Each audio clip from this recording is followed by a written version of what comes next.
Hello there, I'm Black Bright News, and I was reading an article in the Metro which was extracted from The Guardian about these children of carers who have to go back to their parents' originating country.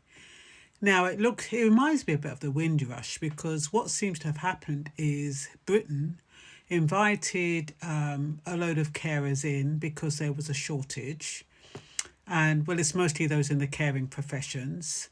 And what happens is they give them a temporary visa to allow them to do that, and that allows them to work. And then, of course, once a carer has been in the country for like a year or two, they more or less feel at home. So what do? The natural thing for them to do is to bring over their children and their husband, which is what it looks like they did. But now, what they're saying, what the government is saying, is that the kids have to go back. The extended family members have to go back. And these parents are in a turmoil because they've left their home country. A lot of them sold their homes and gave up everything to come to the UK. And the thing is, even though the visa is temporary, I think a lot of people, when they come here to work, they don't really think about that. They don't think about the temporary visa. They just think, look, well, I know it's temporary, but I've lived here for 2 or 3 years. It's almost like I'm permanent. And how long can I stay away from my family? I've got the opportunity to work in the UK and, with all its privileges, in quotes. And so, yeah, it makes sense for me to bring over my children. But it does appear that in between, policies have changed, immigration rules have changed, and these children have to go back. It reminds me of when I went to America and I got a job at the UN, and my UN sponsorship, they sponsored me 3 months at a time.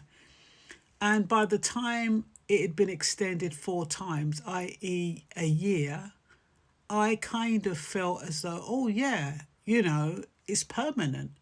Even though I knew it wasn't, even though I knew it had to be renewed, I somehow thought to myself, yeah, it will be extended. And in my case, it was extended. It was 3 months, 3 months, and 6 months, and 6 months.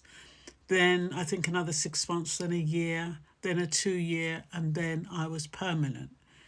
But going through all of those stages, I was trying to build up my life in America because, as far as I was concerned, I was going to stay. Once I saw 6 months to a year, I considered myself as a part of the furniture. And I think that's what happens when the government starts calling people over from abroad because of shortages. And then when they realise, oh, we got too many of them here, we got to get rid of them, they don't realise the impact on families. And the families, I mean, they should know by now, really, the history. You're not lucky. You're not going to be treated exceptionally. You should know that from the Windrush generation, where they were here for over 30, 40 years. And then because they didn't have evidence to prove that they were here, even though they didn't need evidence when they first came here, some of them got booted out, some of them committed suicide and all sorts. So nothing is permanent. People have to realise that when they come to the UK for openings for work, it is temporary. And the government can pull the rug from under your feet at any given time. And what more can I say? I think that a lot of people will. I did have some notes here. Let me see if I can find them so I can share them with you if I've got them here, which I should have. Let me just put my glasses on, my granny glasses, and just say, let me see what it says here. what my notes say. I'll just read it off very quickly. In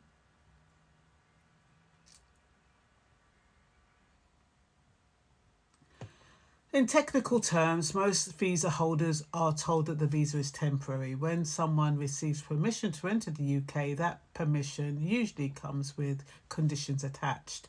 Immigration lawyers often point out that having a visa does not automatically guarantee permanent residence.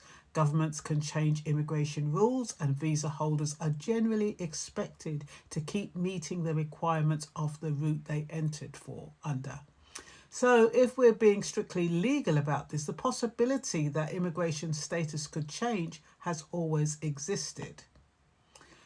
Many families could argue that there is a big difference between understanding something on paper and expecting it to happen in real life. So you can imagine you are living in another country. Britain is advertising for care workers because there is a shortage. You apply, you're accepted. You bring your children, you rent a home, you enroll your children into school, and you begin building a life. You may understand that your visa is temporary, but you're also making decisions that suggest you believe there is a reasonable future for your family here. So most people do not uproot their children and move across the world expecting to be separated from them a few years later, which is what is happening now. Some people feel that Britain invited these workers to come because they were needed. Care homes were struggling to recruit enough staff. Hospitals and social care providers needed work urgently. These families answered that call. From this perspective, it feels unfair to change the practical reality for families who came under one set of expectations and then found themselves facing a different situation later. So, what else is there? The argument is that every visa comes with conditions. Every migrant knows or should know that governments can change policies. If expectations are made every time a difficult case arises, then eventually the rules become impossible to enforce. People holding this view often point out that immigration systems have to operate according to the law rather than emotion. They may feel sympathy for the families involved while still believing that the government has a duty to apply the rules fairly and consistently. So whose fault is it? Is it the fault of the immigrants coming over and having expectations of a life? Should they really make a firm decision and say, look, it's a temporary visa. I'm not going to risk bringing my children and my family over just in case. So I'll allow my children to stay where they are and my husband or my spouse, and they can keep the home running without me while I try to make money in the UK, while I try to widen my my CV. You know, because once you've got international work experience, that opens up, more opportunities. But they don't do that. And I can understand, in a sense, why they don't do that. For me, I think I would feel too insecure. I waited until I actually got a permanent sponsorship before I brought my daughter over. Before that point, I didn't feel comfortable in them living with me. But not everybody's the same. Some people are hopeful, some people have faith. And it's a bit of a shame that these children are being separated now after so many years in the country. They're going to be destabilised, they're going to have to start from scratch, go to different schools in their home country. And especially when you're young and your formative years are so impressionable, that can cause problem and adverse childhood experiences as they're growing up.